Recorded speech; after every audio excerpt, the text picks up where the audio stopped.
E whakamahi taupānga ana a Callaghan Innovation kia māramake ana kaimahi torurau ki te ahurea Māori. Kei te taupānga nei he mihi, he waiata, he whakatau ki, he haka. Nā Kiwa Digital te taupānga nei I hanga ko te pō heringa te ingoa. Māna te kuare e arahi kia tika e tana whakahua kupu Māori, whakahua ingoa Māori, tai atu ki tana rakorako ake I ngā kōrero mo te ahurea Māori. Kia kore ai, te kuare e kuare tonu. Nei rā, a pēa te Melbourne. Pēpeha. Many people are unsure about the concept of pēpeha and adapting... He rauemi heikina ki nā akoranga kanohi ki te kanohi. The keyword functionality which helps you here is what we call swipe to read. Rukuhia te wāhi ngaro. Hei maunga tātai whetū. Touch to listen. Whetū. And double tap to spell. Whetū. Wha. E. Te. U. E te rangatira. Tēnā koe. I hangaia hei rawa tautoko ina mahi ki mi kaimahi, arataki hoki, nēnā tikanga Māori, te reo, o tira hei taute e te kamupene o Callaghan Innovation, me te ao ohanga Māori.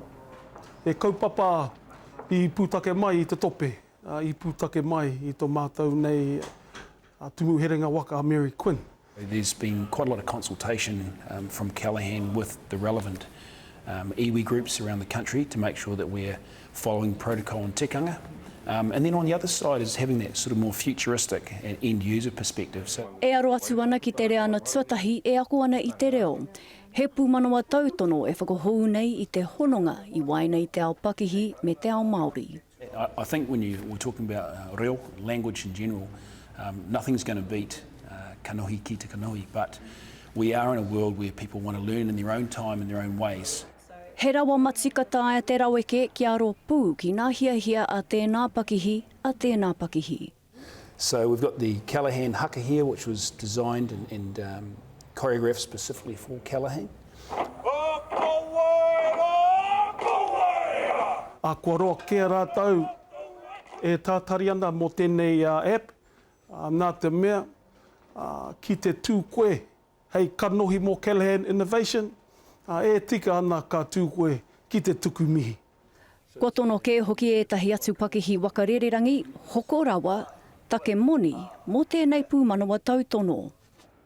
E hara I te mea, no nai nei te aroha, no ngā... Kai roto hoki na whakamārama Pākehā, mā te whai nā rauemi hangaroho, e ke taumata ai nā kamupene. As we look outside in terms of being an export nation, how do we use those cultural tools to enrich what value we're delivering?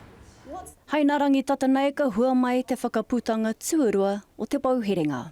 Pēo te Melbourne, te kariri. Callaghan Innovation.